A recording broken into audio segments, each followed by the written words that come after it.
My parents said I ruined their lives by being born, so I quietly escaped and rebuilt my own. I don't know exactly when I first realized that my parents resented me. I think it was something I always felt, like background noise that never went away. Other kids would talk about how their moms tucked them in at night, or how their dads came to watch them play soccer. For me, it was never like that. My mom always looked exhausted when she glanced at me, like just the sight of me drained her. My dad didn't say much to me at all unless it was to correct me or to complain. The message was clear from early on. I wasn't wanted.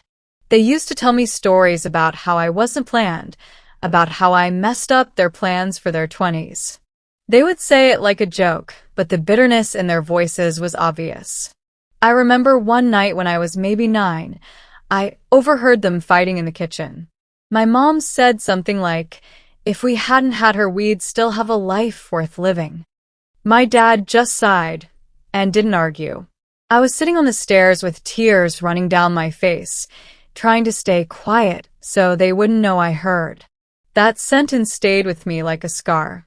Home was never violent in the obvious ways, but it was hostile in the quieter ways that eat at you. My birthdays were usually forgotten or dismissed as too expensive to celebrate. When school events happened, they'd rarely show up. I learned quickly not to ask for things. Christmas meant a pair of socks or nothing at all. Anytime I achieved something at school, like making honor roll, the response would be something like, "Don't get a big head, it doesn't change anything." My friends' parents would take group photos at recitals, while mine stayed home. At the time I thought maybe if I tried harder I could make them proud enough to care, but no amount of trying changed anything. By the time I was in high school, I had learned to shrink myself. I worked after school just to have money for basic stuff, and I lied to my friends about why my parents never came to games or meetings. I'd say they were busy, or that they had to work late. The truth was they just didn't care. There were times when I would ask my mom for advice or help with homework and she'd wave me off, saying she was too tired. My dad would just tell me to figure it out myself. I did figure it out, but each dismissal added to the pile of proof that I was alone. The summer before my senior year was the breaking point. I had been saving money for my job at a grocery store, and I secretly applied for colleges.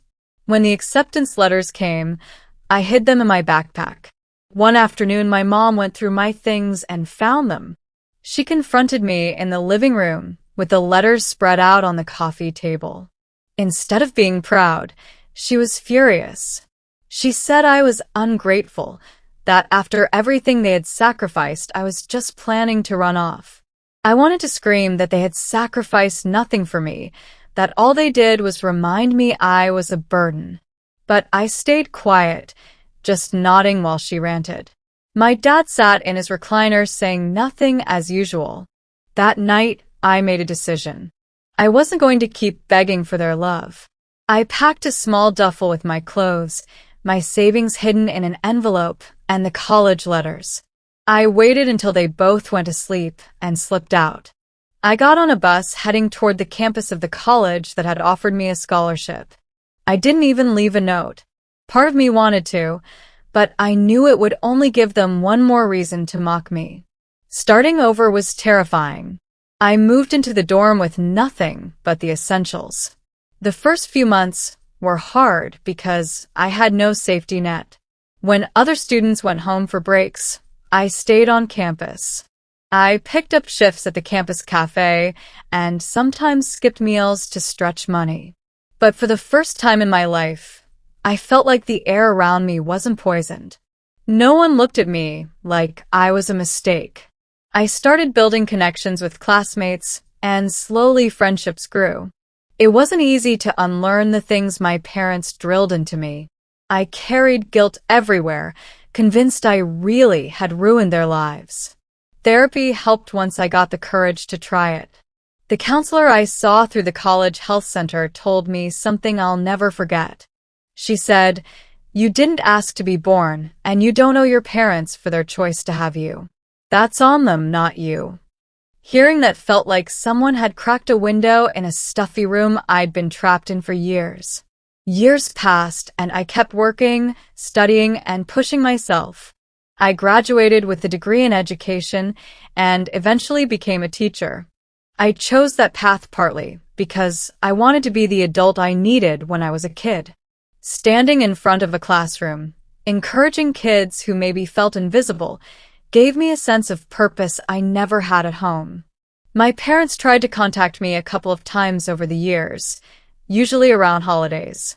It was always surface level, never an apology or acknowledgement of how they treated me. The last time my mom called, she said, "You never come around. It's like you think you're better than us." I remember staring at the phone afterward, shaking, and realizing I had no obligation to reopen old wounds. So I stopped responding. I haven't spoken to them in years. Now I'm in my 30s. I have a small apartment, a circle of friends I consider my chosen family, and a life I built on my own terms. It's not perfect, but it's peaceful.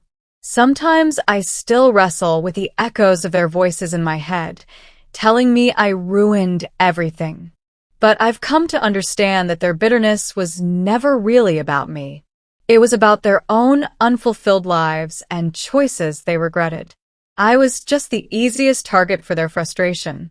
Writing this out feels strange, like I'm laying bare the quiet shame I carried for so long. But I also feel relief. I didn't ruin anyone's life. I saved my own by walking away. And while part of me still aches for the parents I never had, I know that creating a future for myself was the bravest thing I've ever done.